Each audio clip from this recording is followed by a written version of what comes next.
믿음의 믿음으로 또 하나님과 동행하는 그 발걸음을 우리가 항상 비껴나가지 않기 위해서 말씀을 붙들고 묵상하며 수고할 때 믿음의 복으로 가득 채워질 줄 믿습니다. 오늘의 은혜 받을 말씀은 전도서 11장 9절에서 10절 말씀입니다. 다 같이 합독하겠습니다. 청년이여 너의 어린 때를 즐거워하며 내 청년의 날들을 마음에 기뻐하여 마음에 원하는 길들과 내 눈이 보는 대로 행하라. 그러나 하나님이 이 모든 일로 말미암아 너를 심판하실 줄 알라. 그런즉 근심이 내 마음에서 떠나게 하며 악이 내 몸에서 물러가게 하라. 어릴 때와 검은 머리의 시절이 다 헛되니라. 아멘. 자, 5월은 푸르른 가정의 달입니다. 여러분 가정과 또 모든 사회의 공동체 또 삶의 공동체 안에 생긋생긋 아주 그냥 새싹이 피어나며 아름다운 열매를 내는 그러한 푸르른 5월이 되기를 바랍니다. 자, 전도서 오늘 11장 말씀인데요. 전도서 11장과 12장으로 마지막 결론입니다. 그런데 11장과 12장은 전도서의 결론부입니다. 그래서 이 복잡한 세상사를 살아가는 인간들, 그 인간의 판단력으로 어디 우리가 한 치 앞을 내다볼 수 있을까요? 없잖아요. 그래서 인간의 판단력으로는 이 복잡한 세상을 한 치 앞도 내다볼 수 없기에 어떻게 할까요? 현재의 삶에 최선을 다하라 이렇게 권면하십니다. 현재의 삶에 너희들이 앞으로 막 미래를 점을 치려고 하지도 말고 지금 현재 너희들은 그런 볼 수 있는 능력이 없기 때문에 현재의 삶을 최선을 다하라 라고 권면을 하십니다. 그래서 현실 속에 살아가다 보면 많은 부조리가 많아요. 그래서 많은 부조리가 있지만 그렇다고 해서 인생을 아무런 목적 없이 살아서도 안 된다입니다. 우리가 목적 없이 살아서는 안 되는 거예요. 그래서 그 이유가 왜 그러느냐? 아니 이 복잡한 세상 속에 우리가 그냥 살 맛이 안 나요. 뭐 무슨 목적을 세우겠습니까? 다 뭐 되지도 않는데요. 그렇게 살지를 말아라. 왜냐? 이유가 있습니다. 왜? 하나님이 살아계셔서 역사하시기 때문입니다. 아멘. 그렇기 때문에 우리는 그 하나님을 믿고 가는 삶 아니겠어요? 포기하지 말고 목적을 두고 하나님 이 세상은 이렇게 어렵고 복잡단안하고 왜 이럴까요? 전부 다 이 지구를 하나님 만들어 놓으신 이 아름다운 지구를 다 파괴하는 데만 있습니다. 일본에서는 오염수를 뿌리지 않나? 모든 것을 그냥 쇳덩이를 먼 하늘에다 쏴가지고 하늘에 먼 고물덩어리 전체입니다. 차라리 그 돈으로 이 지구 환경을 살리는데 좀 쓰면 어떨까요? 우리가 기도하면 어떨까요? 너무 좋지 않겠습니까? 지금 온 지구가 온 세상에 브라질, 미국 할 것 없이 난데없는 폭우가 쏟아지고 홍수가 날 곳이 아닌데도 홍수가 범람을 하고 온 땅을 다 지금 뒤덮고 있습니다. 그리고 북극의 얼음들이 남극의 얼음이 다 녹아내리고 이런 생태, 환경, 오존층 모든 것이 다 파괴되고 있기에 지구가 멸망하고 있는 상황인 것입니다. 그러나 우리가 이렇게 멸망되는 지구 속에 살고 있지만 그래도 포기해서는 아니 된다고 오늘 하나님 말씀하십니다. 오늘도 이 전도서의 말씀으로 우리가 지금 가장 은혜를 받을 때가 아닌가 생각을 합니다. 자, 5월은 무슨 달이라 그랬죠? 푸르른 가정의 달입니다. 온 지구가 이 오늘의 이 날을, 이 젊은 날을 선택을 해가지고 최고의 젊은 날 아니겠어요, 오늘이? 그래서 이 날 속에도 포기하지 않고 우리가 모든 것을 살려나가는 새푸른 새싹으로 푸릇푸릇하게 살려나가는 개개인들이 되시기를 주님의 이름으로 축복합니다. 자, 그러면 오늘 본문 말씀에 보니까 청년이여 너의 어린 때를 즐거워하라 그랬어요. 어린 때. 자, 조금 전에도 제가 그랬죠. 지금이 제일 어린 때다. 지금이 제일 젊은 때다. 그리고 너의 청년의 날을 마음에 기뻐하라 그랬어요. 지금 이 주어진 시간이 얼마나 기뻐할 시간입니까? 처지지 마십시오. 오늘도 기뻐하며 달려나갈 이때입니다. 그래서 마음에 원하는 길들 그랬어요. 저와 여러분은 마음에 소망하는 게 있지 않겠습니까? 또 바라고자 하는 것, 이것이 끊이지 않다는 거예요. 희망, 소망인 거죠. 그래서 마음에 원하는 길들과 너의 눈이 보는 대로 행하라. 이게 뭐야? 아까 그랬죠? 현실에 지금 현실에 최선을 다하래요. 보는 대로 행하라. 그래서 뭐 막 행동을 해라, 하고 싶은 거, 뭐 난잡한 거, 하나님이 하지 말라는 거, 이거 하라는 소리가 아니에요. 너의 눈이 보는 대로 지금 현실에 최선을 다하라, 이 소리입니다. 그러나 하나님이 이 모든 일로 말미암아 너를 심판하실 줄 알라 그랬어요.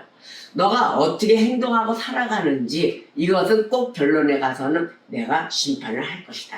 그거를 알고 있어라, 염두에 둬라 그랬어요.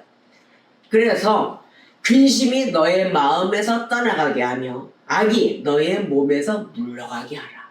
모든 근심, 악은 좋지 않다라는 거죠. 모든 걸 다 떠나가게 하라. 그래서 어릴 때와 검은 머리의 시절이 다 헛되니라. 지금 현실에 족하며 하나님의 삶에 그 허락한 거의 범위 내에서 살아가라. 그래서 이 말씀을 보니까 하나님이 삶의 자유를 허락하셨어요. 그렇지만은 심판을 염두에 두고 있어라라고 꼭 결론에 말씀을 해주십니다. 모든 걸 살아가되 심판을 염두에 두라. 이런 말로 들리지 않겠습니까? 그죠?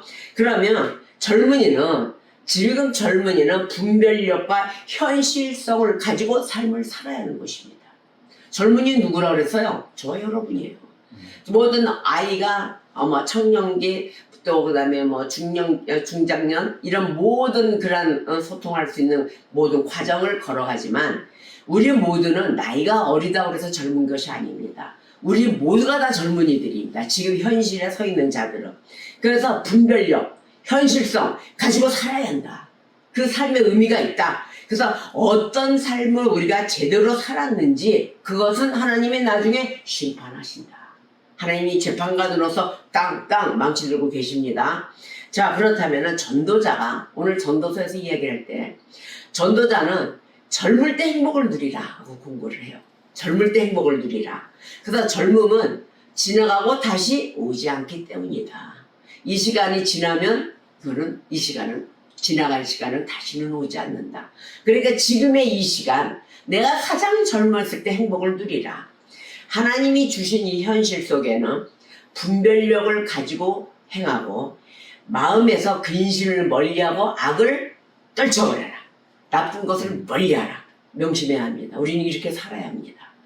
하나님이 이런 삶을 살았는지 어떻게 한다 그래서 심판하시기 때문인데 어느 날 묵상을 하다 보니까 하나님께 말씀을 우리가 왜 순종을 하는가 이걸 알아야 될 것입니다.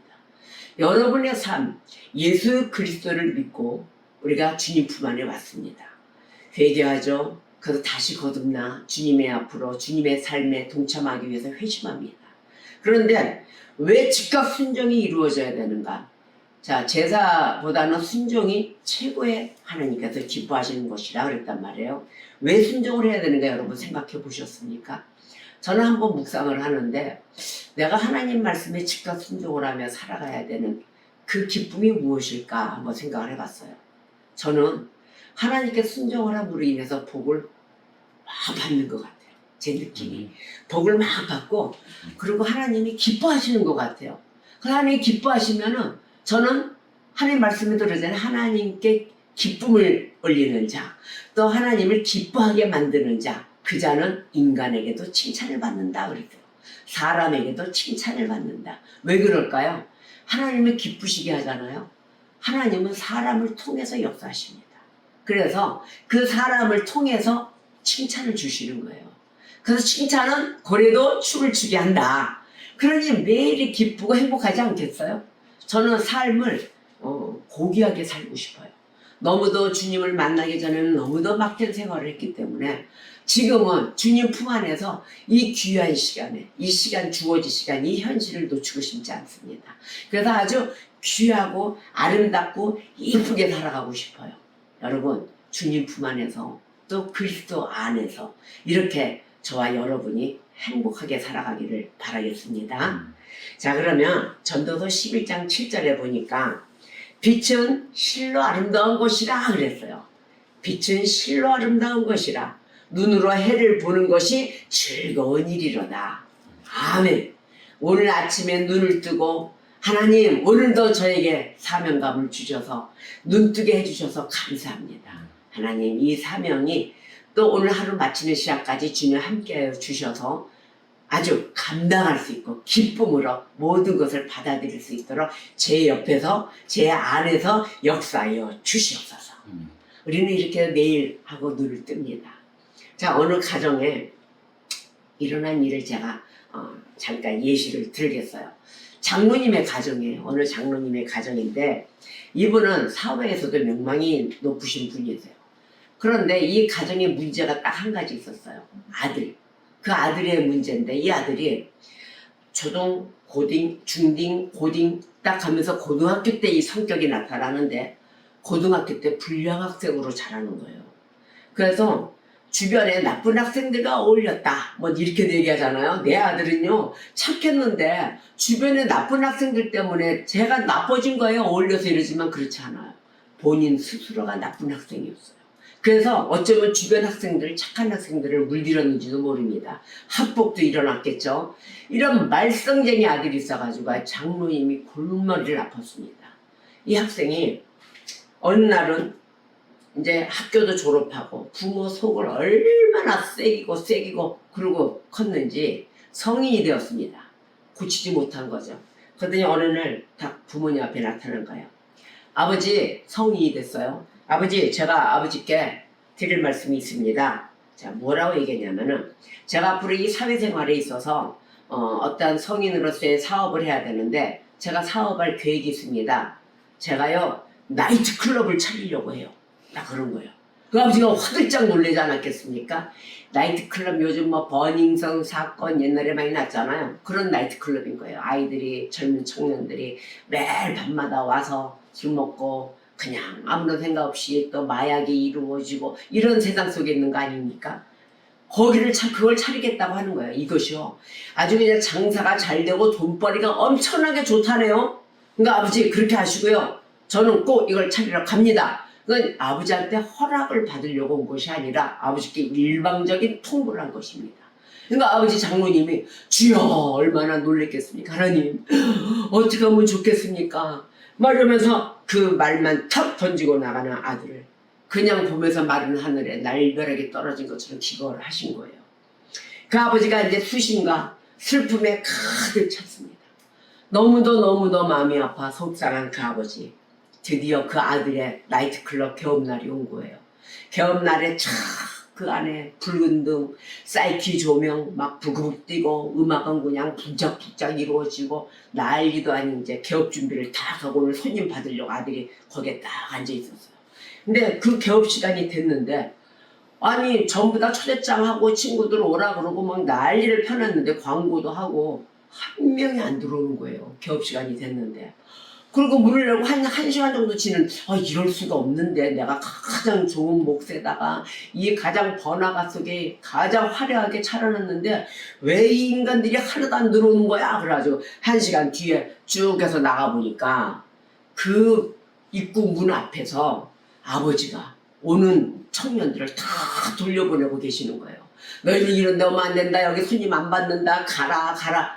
그러니까 이 아들이 그 아버지의 모습을 보고 자기 영업방해 아닙니까? 눈이 뒤집힌 거예요. 난리가 난 거예요. 아니 아버지 여기서 뭐 하시는 거예요?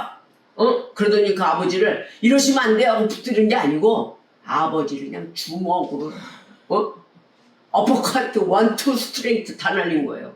발로 뻥 차고 막 그 격투기 그냥 집어서 던져버리고 아버지를 눈이 뒤집혀서 난리나고 펴버린 거예요. 그 아버지 어떻게 했어요? 피를 질질 흘리고 난리가 됐어요. 막 구타에 치고 막 전치 몇 주가 나온 거예요.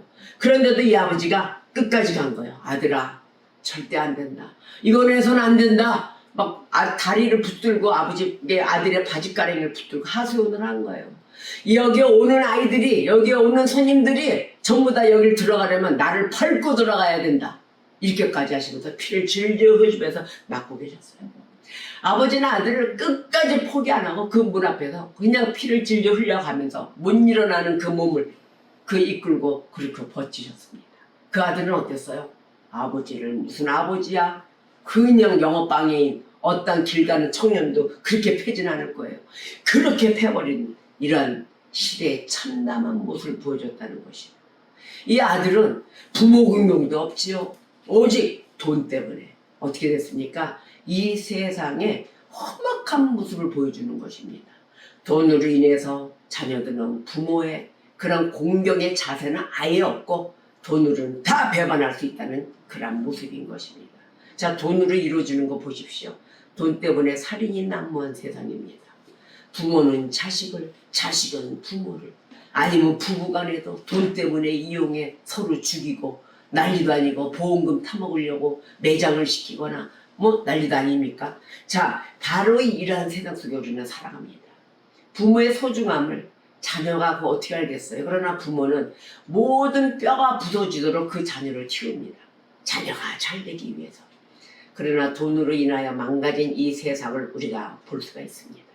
아버지는 어떻게 했어요? 그러나 아버지는 그 아들을 끝까지 포기하지 않으신 것입니다. 성경에 보면 하나님께서 노아 시대에 홍수를 내리셨어요.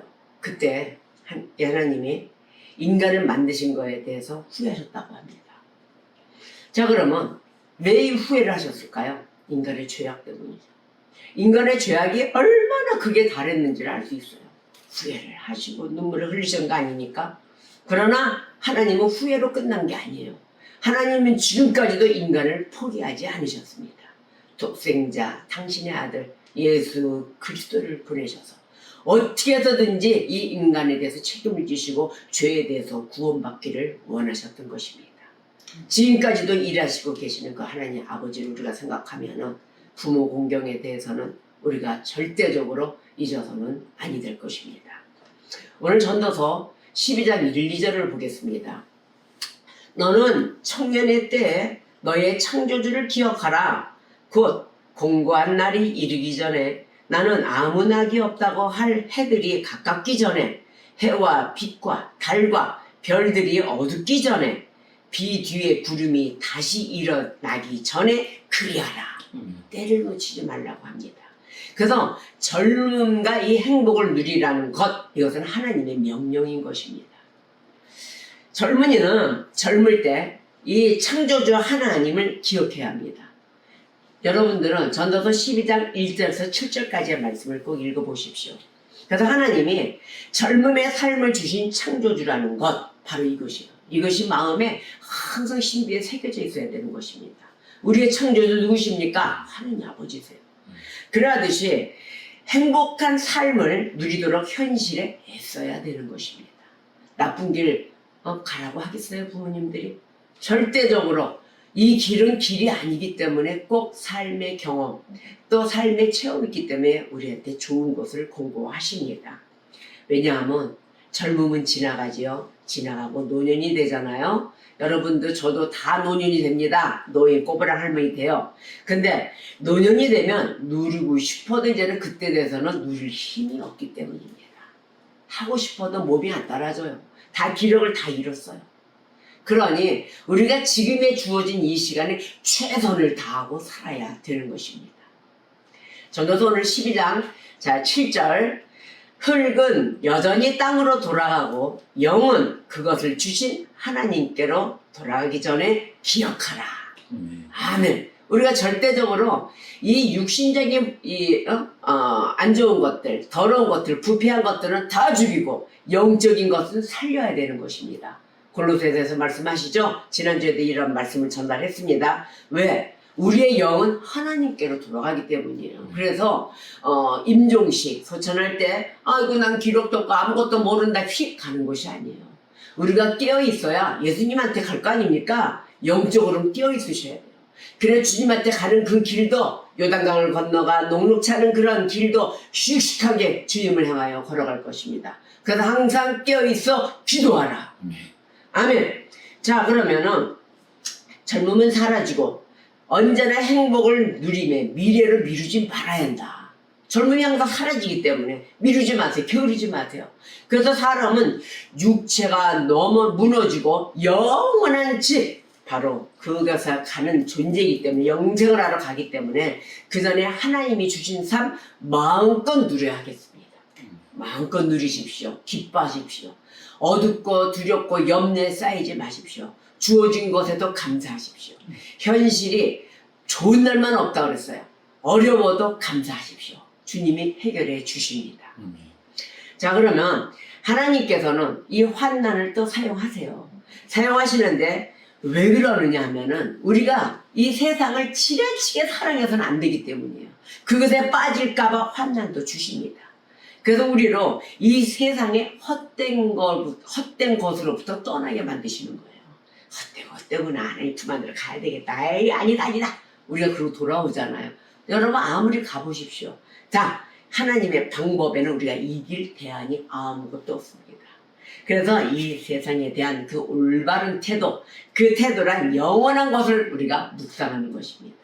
영원에 대해서 묵상을 하고 이 땅에서 주님으로부터 받은 은덕들에 감사해야 하겠죠? 모든 것이 감사투성이에요. 그리고 우리는 하나님의 주신 명령의 의무를 다하여야 하겠습니다. 이것이 우리의 복이고요. 전도서가 주장해 주는 것입니다. 장차 올 세상에 대한 묵상 여러분 기쁘시지 않겠습니까? 또 이것이 위로가 되지 않겠습니까? 우리 믿는 자들에게는 장차 올 세상에 대한 묵상은 큰 위안을 줍니다. 위로를 줍니다. 저는 예수님께 간다 생각하면은 너무 기뻐요. 갈 데가 있다는 곳에. 여러분 우리가 갈 곳이 없어 봐요. 이 땅에서도 갈 곳이 없다면 얼마나 외롭겠어요. 근데 내가 가야 할 부모님 집도 있고 형제자매 집도 있고 우리가 만나야 될 그 순간에 뭐 생일이든 모든 걸 기억해주고 서로 위로해주고 얼마나 좋겠습니까? 갈 곳이 있다는 것은 우리의 최고의 복입니다. 그래서 우리의 현재 행복이 이 소망에 달려있는 것입니다. 이 땅의 순리의 길에서 하나님께서 주신 것을 잘 사용해야 하겠습니다. 헛되이 사용해서도 아니 됩니다. 자, 그러면 탐욕스럽게 이 세상의 부를 추구해야 되겠습니까? 돈 해가지고 막 내가 돈 답으로 내가 다 쓸 거야. 그리고 내가 주고 싶은 데만 줄 거야. 이거 아니에요. 하나님이 원하시는 곳에 다 나눠서 쓰시고 부도 하나님이 주시는 거예요. 가난도 하나님이 주세요. 왜 그러느냐?